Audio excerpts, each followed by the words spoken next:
ಇತ್ತ ಯುದ್ಧ ಭೂಮಿಗೆ ಎಂಟ್ರಿ ಕೊಡುತ್ತಾ ಹಾಗಿದ್ರೆ ನ್ಯಾಟೋ ಪಡೆ ಅನ್ನೋದು ಕೂಡ ಹಲವಾರು ಪ್ರಶ್ನೆಗಳು ಮೂಡಿ ಬರ್ತಾ ಇದೆ. ಈಗ ಇರಾನ್ ವಿರುದ್ಧ ಸಮರಕ್ಕೆ ನ್ಯಾಟೋ ಏನಾದರೂ ಎಂಟ್ರಿ ಕೊಡುತ್ತಾ ಅನ್ನೋ ಸಾಧ್ಯತೆಗಳು ಹೀಗೆ ಹೆಚ್ಚಾಗಿ ಕಾಡ್ತಾ ಇದೆ. ಟ್ರಂಪ್ ಬೆದರಿಕೆಗೆ ನ್ಯಾಟೋ ರಾಷ್ಟ್ರಗಳಿಗೆ ಆತಂಕ ಶುರುವಾಗ್ತಾ ಇದೆ. ಈಗ ಎಸ್ ನೋಡಿ, ಇರಾನ್ ವಿರುದ್ಧದ ಸಮರಕ್ಕೆ ಈಗ ನ್ಯಾಟೋ ಏನಾದರೂ ಎಂಟ್ರಿ ಕೊಡುತ್ತಾ ಅನ್ನೋ ಸಾಧ್ಯತೆ ಒಂದ್ ಕಡೆ ಹೆಚ್ಚಾಗಿ ಕಾಣ್ತಾ ಇದ್ರೆ, ಇನ್ನು ಒಂದು ಕಡೆ ಟ್ರಂಪ್ ಬೆದರಿಕೆ ಕೊಟ್ಟಿರೋದಕ್ಕೆ ನ್ಯಾಟೋ ರಾಷ್ಟ್ರ ಏನಿದೆ ಅದು ಆತಂಕ ಪಡ್ತಾ ಇದೆ. ಅಮೆರಿಕದ ಸೇನಾಪಡೆ ಭೀಕರವಾಗಿ ಅಟ್ಯಾಕ್ ಮಾಡುತ್ತೆ, ಅಟ್ಯಾಕ್ಗೆ ಎಳೆದು ಬಿಡುತ್ತೆ. ಹಾಗಾಗಿ ಅಮೆರಿಕ ಜೊತೆ ನಾವು ಕೈ ಜೋಡಿಸಬೇಕು ಅಂತ ಹೇಳಿ ಈಗ ನ್ಯಾಟೋ ರಾಷ್ಟ್ರ ಕೈ ಜೋಡಿಸೋದಕ್ಕೆ, ಅಮೆರಿಕದ ಜೊತೆ ಫ್ರೆಂಡ್ಶಿಪ್ ಅನ್ನ ಬೆಳೆಸೋದಕ್ಕೆ ಮುಂದಾಗ್ತಾ ಇದೆ. ಎಸ್ ನೋಡಿ, ಇರಾನ್ ವಿರುದ್ಧ ಸಮರಕ್ಕೆ ಈಗ ನ್ಯಾಟೋ ಎಂಟ್ರಿ ಸಾಧ್ಯತೆ ಕೊಡ್ತಾ ಇದೆ ಅಂದರೆ ಗಮನಿಸಿ.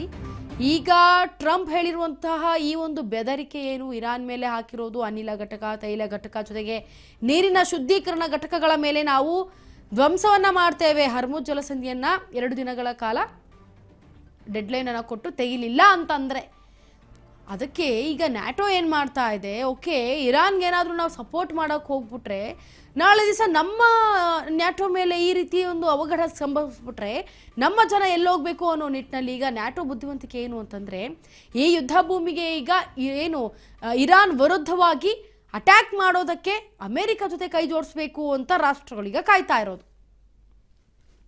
ಇದ್ರ ಬಗ್ಗೆ ಹೆಚ್ಚಿನ ಮಾಹಿತಿಯನ್ನು ಕೊಡೋದಕ್ಕೆ ನಮ್ಮ ಪ್ರತಿನಿಧಿ ಶಿವು ಸಂಪರ್ಕಕ್ಕೆ.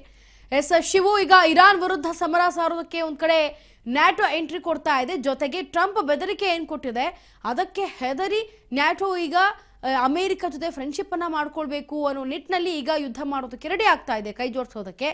ಏನಿರ್ಬೋದು ನ್ಯಾಟೋ ಪ್ಲಾನ್, ಅಥವಾ ಆತಂಕನ, ಭಯನ, ಏನಿರ್ಬೋದು ಅಪ್ಡೇಟ್ಸ್ ಕೊಡಿ. ಇಂತರ ಈ ಯುದ್ಧವನ್ನು ಗಮನಿಸ್ತಾ ಹೋಗ್ತಾ ಇದ್ದಂತೆ ಇವತ್ತಿಗೆ 24ನೇ ದಿನ ಯುದ್ಧಕ್ಕೆ ಕಾಲಿಟ್ಟಿರುವಂತದ್ದು. ಈ ಒಂದು ಯುದ್ಧದಲ್ಲಿ ಇಡೀ ಪ್ರಪಂಚವೂ ಕೂಡ ಈ ಒಂದು ಯುದ್ಧದ ಕಡೆ ನೋಡ್ತಾ ಇದೆ. ಯಾವ್ಯಾವ ದೇಶಗಳು ಯಾವ್ಯಾವ ರೀತಿಯಲ್ಲಿ ರಿಯಾಕ್ಟ್ ಮಾಡಬೇಕು, ನಮ್ಮ ಪಾತ್ರ ಏನಿರಬೇಕು, ಈ ಎಲ್ಲಾ ಅಂಶಗಳನ್ನು ಕೂಡ ಕಳೆದ 23 ದಿನಗಳಿಂದಲೂ ಕೂಡ ಗಮನಿಸ್ತಿರುವಂತದ್ದು. ನೀವು ಹೇಳಿದಾಗೆ ನ್ಯಾಟೋ ಏನಿದೆ, ನ್ಯಾಟೋ ದೇಶಗಳ ಮೇಲೆ ಅಮೆರಿಕ ಒತ್ತಡ ಹೇರ್ತಾ ಇದೆ. ಒತ್ತಡ ಹೇರೋದ್ರ ಜೊತೆಗೆ ಅನಿವಾರ್ಯವಾಗಿ ನೀವು ಯುದ್ಧದಲ್ಲಿ ಭಾಗಿಯಾಗಬೇಕು ಅಂತ ಮತ್ತೆ ಅವಹೇಳನ ಮಾಡುವಂತದ್ದು ಕೂಡ ಮಾಡಿದ್ರು ಟ್ರಂಪ್. ನ್ಯಾಟೋ ದೇಶಗಳು ಹೇಡಿ ತರ ತೋರಿಸಿವೆ ಅನ್ನುವಂಥದ್ದು. ಅಂದ್ರೆ ನ್ಯಾಟೋ ಒಕ್ಕೂಟ ಏನಿದೆ ಅದರಲ್ಲಿ ಇರುವಂತ ಒಂದು ಒಪ್ಪಂದಗಳ ಪ್ರಕಾರ ಈ ಒಂದು ರಾಷ್ಟ್ರಗಳ ಮೇಲೆ ಯಾರೇ ದಾಳಿ ಮಾಡಿದ್ರೆ ಎಲ್ಲರೂ ಕೂಡ ಆ ರಾಷ್ಟ್ರಗಳ ಮೇಲೆ ದಾಳಿ ಮಾಡ್ಬೇಕಾಗತ್ತೆ, ಯುದ್ಧ ಮಾಡ್ಬೇಕಾಗತ್ತೆ ಅನ್ನುವಂಥದ್ದು ಏನಿದೆ, ಆ ಒಂದು ವಿಚಾರಕ್ಕೆ ಸಂಬಂಧಪಟ್ಟಂತೆ ನ್ಯಾಟೋ ರಾಷ್ಟ್ರಗಳು ಯಾವುದೇ ರೀತಿಯ ಒಂದು ಸ್ಪಂದನೆ ಮಾಡಿರ್ಲಿಲ್ಲ. ಈ ಯುದ್ಧ ನಮಗ್ ಸಂಬಂಧಪಟ್ಟಿದ್ದಲ್ಲ ಅಂತ ಹೇಳಿದ್ವು. ಇದೀಗ ಬ್ರಿಟನ್ ಸೇರ್ಕೊಂಡಿದೆ. ಬ್ರಿಟನ್ ಯಾಕೆ ಸೇರ್ಕೊಂಡಿದೆ ಅಂತ ಹೇಳಿದ್ರೆ, ಈಗಾಗ್ಲೇನೆ ಹಿಂದೂ ಮಹಾಸಾಗರದಲ್ಲಿದ್ದಂತಹ ಒಂದು ದ್ವೀಪದಲ್ಲಿ ಆ ದ್ವೀಪದ ಕಡೆಗೆ ಮಿಸೈಲ್ಸ್ ಅನ್ನ ಇರಾನ್ ಬಿಟ್ಟಿದ್ರಿಂದಾಗಿ ಬ್ರಿಟನ್ ಮತ್ತೆ ಅಮೆರಿಕ ಜಂಟಿಯ ಜಂಟಿಯ ಒಂದು ಏನು ಸೇನಾ ನೆಲೆಗಳೇನಿದಾವೆ ಅಲ್ಲಿಗೆ ಮಿಸೈಲ್ ಬಿಟ್ಟಿದ್ರಿಂದಾಗಿ ಈಗ ನಾವು ಕೂಡ ಈ ಯುದ್ಧಕ್ಕೆ ಬರ್ತೀವಿ ಅಂತ ಹೇಳಿದ್ರು. ಈಗ ಒಬ್ಬೊಬ್ಬರೇ ಆಗಿ ಒಂದು ಸ್ಟೇಟ್ಮೆಂಟ್ ಕೊಡ್ತಾ ಬರ್ತಿರುವಂತದ್ದು. ಸೊ ಈ ಯುದ್ಧ ನಾವು ಕೂಡ ಭಾಗವಹಿಸ್ಬೇಕಾಗತ್ತೆ ಅನ್ನುವಂಥದ್ದು. ಒಂದ್ ಕಡೆ ಅಮೆರಿಕದ ಒಂದು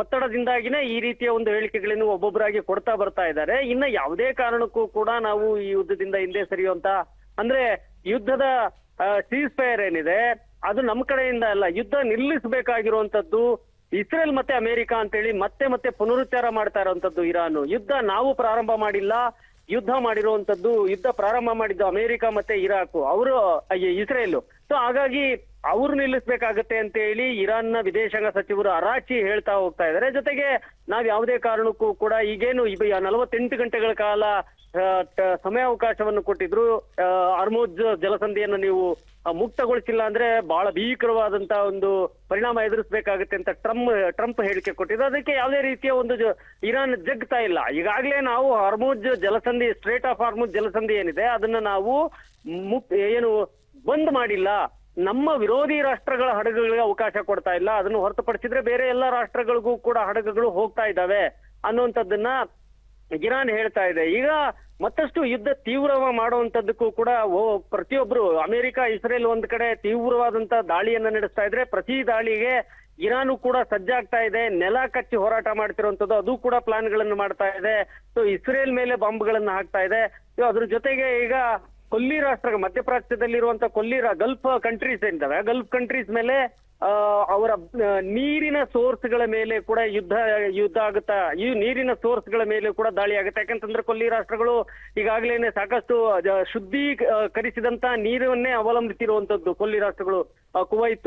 ಕುವೈತು, ಕತಾರು ಇವೆಲ್ಲ 80-90 ಗಲ್ಫ್ ಕಂಟ್ರೀಸ್ ಅಲ್ಲಿ, ದುಬೈ ಕೂಡ 10%. ಈ ರೀತಿಯಲ್ಲಿ ಅವಲಂಬಿತ ಆಗಿದೆ. ಶುದ್ಧೀಕರಿಸಿದ ನೀರಿನ ಘಟಕಗಳನ್ನು ಇಟ್ಕೊಂಡು ತನ್ನ ದೇಶಗಳಿಗೆ ನೀರನ್ನ ಸಪ್ಲೈ ಮಾಡ್ಕೊಳ್ಳುವಂತದ್ದು. ಸೊ ಇವುಗಳ ಮೇಲೆ ದಾಳಿ ಆದ್ರೆ ಮತ್ತೆ ಭೀಕರವಾಗುತ್ತೆ. ಹೀಗೆ ದಾಳಿಗೆ ಪ್ರತಿ ದಾಳಿಯನ್ನು ಕೂಡ ಈಗೇನು ಇಡೀ ವಿದ್ಯುತ್ತಿನ ಜಾಲವನ್ನ ನಾವು ನಾಶ ಮಾಡ್ತೀವಿ ಅಂತ ಟ್ರಂಪ್ ಹೇಳಿದ್ರು. ಇರಾನ್ನ ಈ ವಿದ್ಯುತ್ ಜಾಲವನ್ನ ಅದು ಹೇಗೆ ನೀವು ನಾಶ ಮಾಡ್ತೀರೋ ನಾವು ನೋಡ್ತೀವಿ ಅನ್ನುವಂಥದ್ದನ್ನು ಕೂಡ ಹೇಳಿದ್ರು. ಈ ರೀತಿಯಲ್ಲಿ ಈಗ ನಡೀತಾ ಇದೆ.